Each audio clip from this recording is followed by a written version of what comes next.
Good morning. Who's a cute little girl?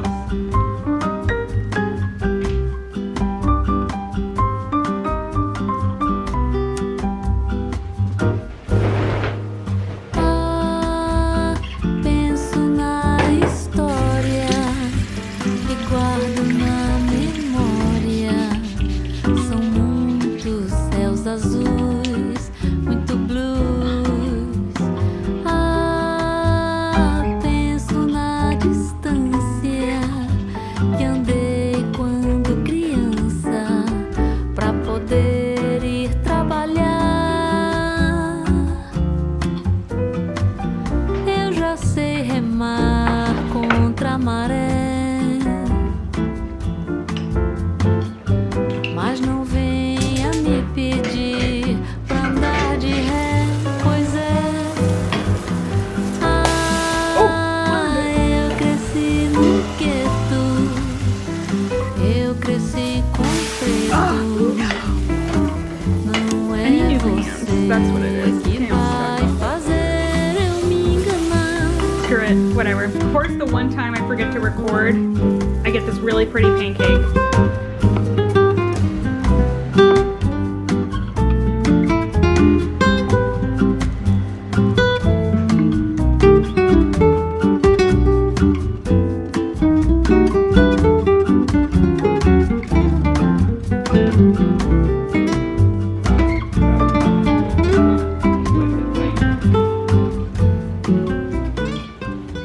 Hello and good morning. If you've been to my channel before, or if this is your first time, welcome or welcome back. But if you've been following me for a while now, you would have realized that my channel has been pretty quiet. And a huge reason for that is that I started and launched a business this year, which has taken up so much of my time, but it's been so exciting. It's called Sustainable Baddie, and right now, just for now, it's an online publication, and I also thought it would probably be nice to also show you guys like a little behind the scenes of like what I'm doing. So let's jump into that. Here's the SB team. Here we go, up early on a 9 a.m. Monday morning. This is where the magic happens. Gorgeous. So if you know my page, I'm all about sustainable fashion and living. So I've always wanted to like kind of do something that extends beyond me, especially since I do a lot of content creation and I feel like a lot of like influencing focuses obviously on the influencer. But when it comes to like sustainable fashion and all these things, it goes beyond a single person. It involves community. And there were so many people that I felt like needed to be highlighted, from brands to different sustainable baddies of the week. And also just like a lot of like marginalized communities, primarily like BIPOC and like LGBTQ plus communities, plus size communities, disabled communities, just really don't have a place that they are like predominantly featured. And I really wanted that to be involved here. And I wanted to be done in like a fun way, because so many of these like sustainable platforms tend to be not as fun, or they're really doom and gloom. So I wanted to make a place for fun and optimistic content surrounding imperfect sustainable fashion and living. So here's like some of the different types of articles that we have, where we have like suggestions for like parties or documentaries, different guides, different features. Yeah, it's just been really, really fun. And the upkeep of it can seem really boring with any business.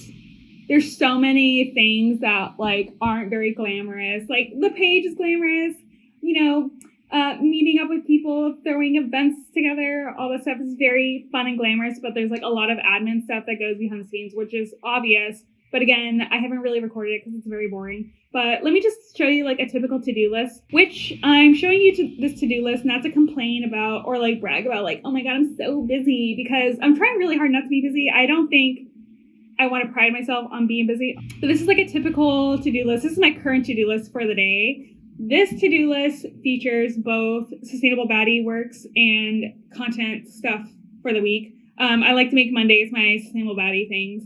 So here's like my planning for social media posting and graphic design stuff I need to make, and yada, yada, yada. And speaking of not wanting to be busy, I feel like a huge value of mine It's trying to implement like more anti-capitalistic, holistic practices into my business like early on. If someone needs a mental health day, we will work around that and like give it to them. And I try to like not have anybody work on the weekends. I try not to like overstep boundaries of their job description. And all these things sound pretty basic, but I feel like a lot of businesses tend to like overstretch people. And I don't want that to happen, especially in the startup. I feel like it's very common for people to like expect the world of their contractors or employees to like, you know, go above and beyond, because it does require a lot of work. But I think in the long term, instead of going, we're going like, you know, this, it's more steady, I feel like, and more sustainable in the long run, and also adheres to the values that I have. Anyway, if this was interesting at all, or if you'd like to learn more, you know, I would love to do an entire video dedicated to this. You know what? Actually, I'm going to dedicate the rest of this vlog to kind of showing you what else I do. Yeah, I'll just take you into tomorrow.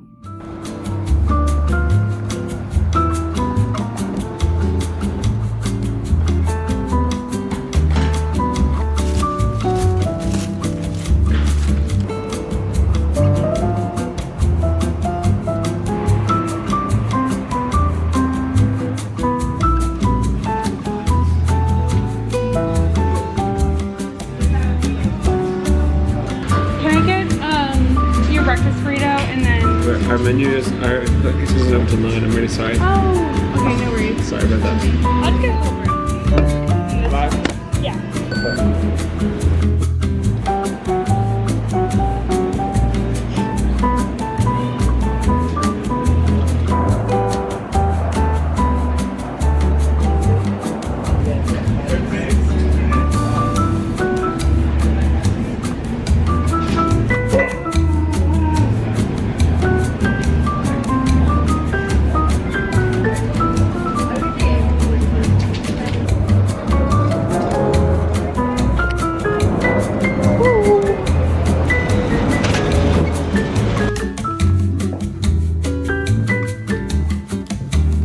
Would be a shame if someone also had some.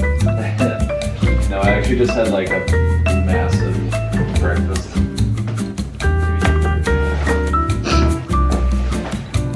Little hello. Cute. Because I'm currently recording like a day in the life type vlog, and then I'm gonna go to a sewing class, and I'm like, oh, I probably should ask for permission to like kind of have my camera around. Now for the past like 2 months or so, I've been taking sewing classes, which has been so fun. I know I've been talking about this since like the beginning of the year. And it's a cute little spot in Bed-Stuy, Black woman owned. It's amazing. And I feel like for myself, I really like incorporating hobby classes when I can, because one, I like supporting local arts and culture and stuff like that, and people who are doing these amazing crafts. Two, I like being able to connect with like my local community and come across people that like I wouldn't typically meet, especially since I'm in my house most of the time. And three, it just is really nice to like really break up my schedule, because I tend to just like overwork a lot. But having like something like this that like is like a blocked off part of my schedule where I'm not allowed to think of anything else, I'm forced to think about like that subject, has been really nice. So I'm gonna finish up some things and head over to my sewing class.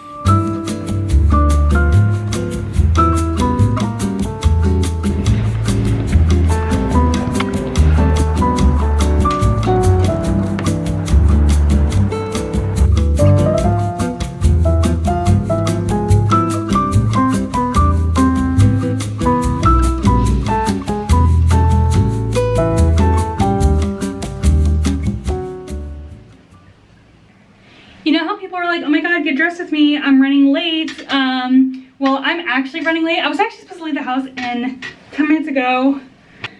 I have to cut my bangs because I literally can't see. I do cut my own bangs, if you can't tell. I don't really have a method. I just kind of cut at an angle around my face until I can see again. I probably should actually go to a hairstylist soon, but I don't like paying just to get my bangs cut. Not bad. Okay, time to do my makeup and like, I gotta go. I'm gonna do this as fast as I can. I do a pretty basic routine. I always, for like really quick situations like this, I always put my sunscreen on. Kind of uses as like a primer for everything else. I use a little bit of concealer because I don't want people to know how stressed I am. Also, I like this one because this one from the Body Shop is like a vitamin C concealer, so it actually helps like lighten up my dark circles over time. This next part is pretty crusty. I ran out of my eyeliner, so I've been using an eyeliner brush and the tip of my mascara to just do a cheap little eyeliner thing. I'm not the best at makeup, but I just to like, you know, do the best I can. Beautiful, can't tell.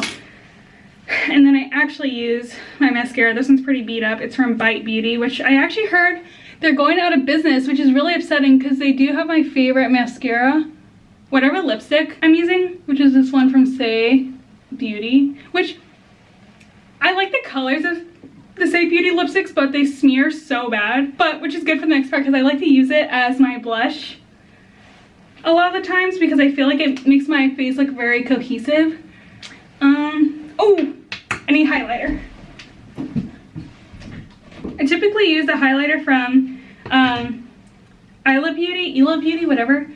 That's like a stick that I like using, but I've been using this one from the Body Shop, which has been fine. My only concern is that the highlighter comes in more like silvery tones as opposed to gold, which I feel like I like better in gold tones.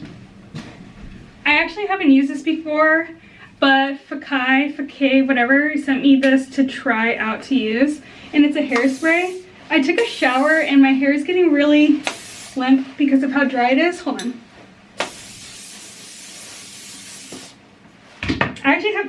I've been using hairspray so long because the aerosol cans tend not to be really good for the environment, but they're trying, ooh! Oh, wow. I'm gonna put some more. They do it more sussily somehow. I need to research that more, but damn. Oh, look at that lift.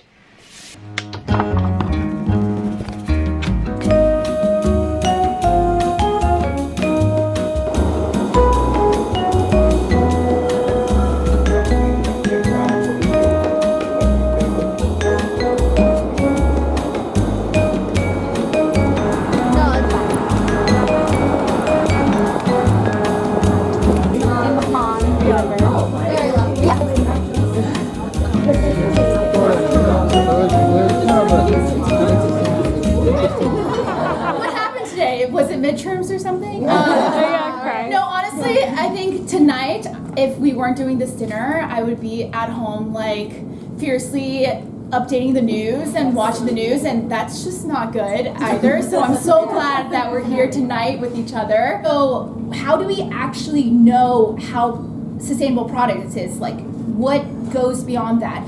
And what makes it cool is that now you could take a product and basically you scan this QR code that's on your table here. All the information of how it's sourced, how it's manufactured, the plant, the ingredients that's being used, the dates the plants were picked, the plant ingredients.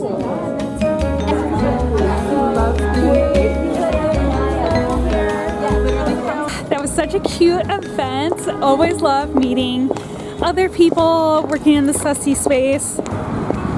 But yeah, I'm running off to my train. I'm really sleepy, and I'm just gonna go ahead and end the cutie little vlog here.